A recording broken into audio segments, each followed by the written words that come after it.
오늘은 10월 19일 욥기 9장 25절부터 35절까지의 말씀입니다.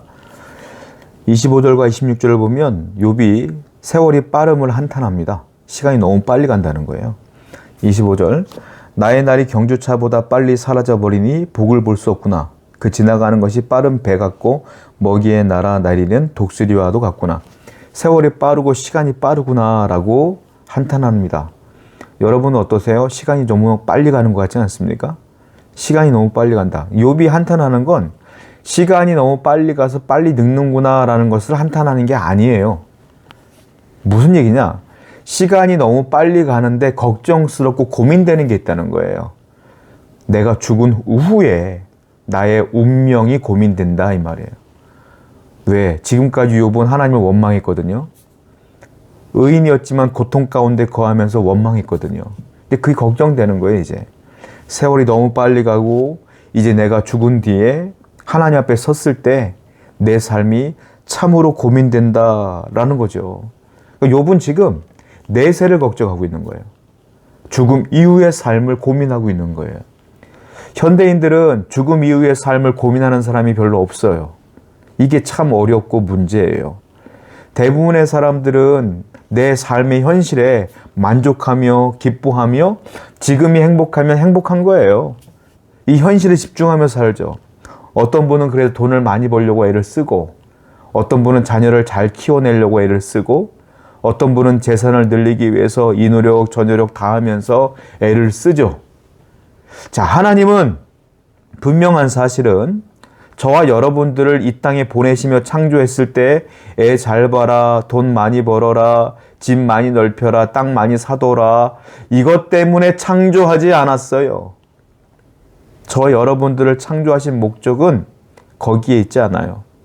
시간이 빨리 흐르잖아요, 지금. 시간이 빨리 가잖아요. 우리는 하나님의 영광을 위해 창조된 자예요. 하나님의 사명을 위해 창조된 자예요. 만민에게 복음을 전파하라. 그리고 너의 착한 행실로 사람들에게 예수 그리스도를 나타내라. 하나님의 사명자로서 예배자가 되어라. 여러분, 이 모든 것들을 이루기 위해서 우리를 창조하신 거란 말이에요. 하나님을 예배해야 되며 복음을 전파해야 되며 충성 봉사해야 되며 선하게 거룩하게 성결하게 살아가며 이 삶을 통하여 많은 사람들이 복음을 전파하는 삶을 살아내야만 되는 거예요. 세월이 얼마 안 남았어요. 지금이라도 우리가 다시 이 현실의 목적에서 벗어나서 내세로 그 하나님의 영광을 위해 살기 위해 노력하고 힘을 쓰는 저와 여러분 되기를 축원드립니다. 또 27절 말씀 보면 이렇게 말하고 있죠. 욥이 가령 내가 말하기를 내 불평을 잊고 얼굴빛을 고쳐 즐거운 모양을 할지라도 이렇게 말하고 있어요. 내 불평을 잊고 얼굴빛을 고쳐 즐거운 모양을 하자 할지라도. 자, 이게 사람의 본능이라는 거예요. 왜? 이게 뭐예요? 내 불평을 잊었어. 내 고난도 있고 불평도 있고 그리고 내 얼굴빛을 고쳐서 즐겁게 사는 것. 즉 현실에서 행복하고 기쁘고 즐겁게 사는 것. 그것이 사람들의 목적이다. 목표다. 나 또한 그러고 싶다라고 하는 욥의 마음이죠. 사람들은 이 현실에서 즐거워하는 것이 최고예요. 이 현실에서 행복한 것이 최고야. 문제는 뭐냐면 하나님을 잊은 채로 이 현실에서 즐거움을 추구하는 것은 현대인들에게는 우상 숭배예요. 그것이. 하나님이 없잖아요. 하나님이 거기 개입되는 순간 믿음이 없는 분들은 재미가 없어져요. 왜? 하지 말라는 게 많거든. 성경에. 죄 짓지 말라는 게 너무 많거든.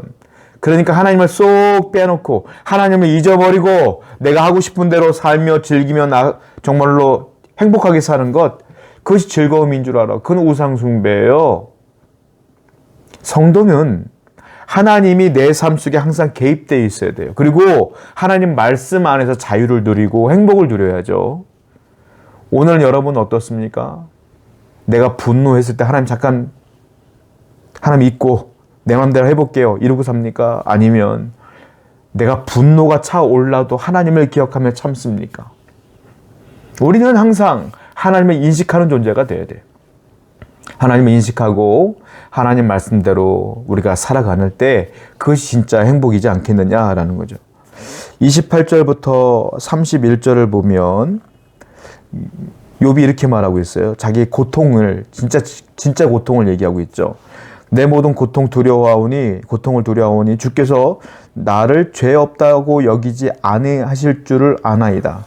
내가 정죄함을 당할진대 어찌 헛되이 수고하리까. 무슨 말이냐면은 하나님의 선하의 기준이 높다 이거예요. 도덕적 기준이.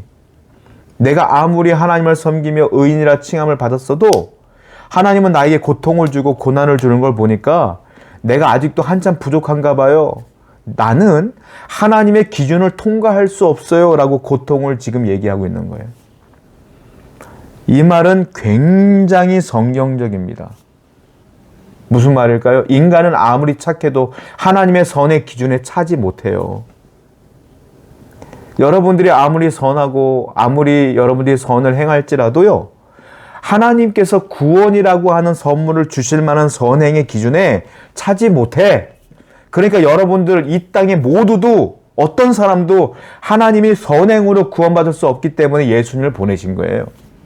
그냥 예수 믿어라. 내가 구원해 줄게 라고 한 거지. 욥이 정확하게 얘기하고 있는 거예요. 내가 아무리 선한 행동을 해도 이렇게 고통스러운 일들이 벌어지는 걸 보아하니 하나님의 기준에 맞지 않는 것 같습니다. 나는 어떻게 할까요? 너무 괴롭습니다. 라고 말하는 거예요. 이거는 사도 바울도 똑같은 말을 했어요. 빌립보서에서. 아무리 선을 행해도 하나님의 기준에 올라설 수 없다고 얘기했어요. 그런데 우리 성도들에게는 참으로 다행스러운 게 있습니다. 무엇이겠어요? 저와 여러분들은 우리의 공로와 우리의 힘과 내가 노력으로 쟁취한 삶으로 구원받는 게 아닙니다. 예수님의 공로로 구원받는 것입니다. 하나님 앞에 섰을 때 우리가 심판당할 때에 하나님께서 너 이렇게 착한 일 했느냐? 이걸 묻는 것이 아니라 네가 내 아들 예수 그리스도를 믿었느냐? 이걸 물어본다는 거예요. 그것이 소망이에요. 그것이 참 다행인 거예요. 그래서 우리는 예수님을 바라보며 그 은혜에 참 감사하며 살아야 된다라는 거예요. 오늘도 예수님을 붙들고 이 세상을 정말로 소망을 품고 살아가는 여러분 되기를 축원드립니다. 자, 욥은 또 한탄합니다. 33절을 보니까 우리 사이에 손을 얹을 판결자가 없구나. 다른 말로 말하면 하나님과 나 사이에 내 마음을 이해해 주는 중보자가 없구나. 내가 이래서 고통스럽구나라고 말하는 거예요. 그런데 우리에게는 위대한 중보자가 계시죠. 이 땅에 친히 오셔서 우리의 삶을 친히 아시고 죽음의 고통도 아시는 참 중보자가 계시죠. 누구예요? 예수 그리스도. 그분은 우리와 같은 상처를 입으신 상처 입은 치유자예요. 그 중보자가 계시지 않습니까? 오늘도 예수님께 기도하며 오늘의 현실 속의 어려움들을 이겨나가는 여러분 되기를 축원드립니다. 기도합시다. 우리의 의로 구원받을 수 없음을 압니다. 우리 사이에 하나님과 우리 사이에 예수님이 계시기를 그 예수님을 붙들고 나아갈 수 있도록 인도하시고 그 소망으로 오늘을 살아갈 수 있도록 인도하여 주옵소서. 예수님의 이름으로 기도드렸습니다. 아멘.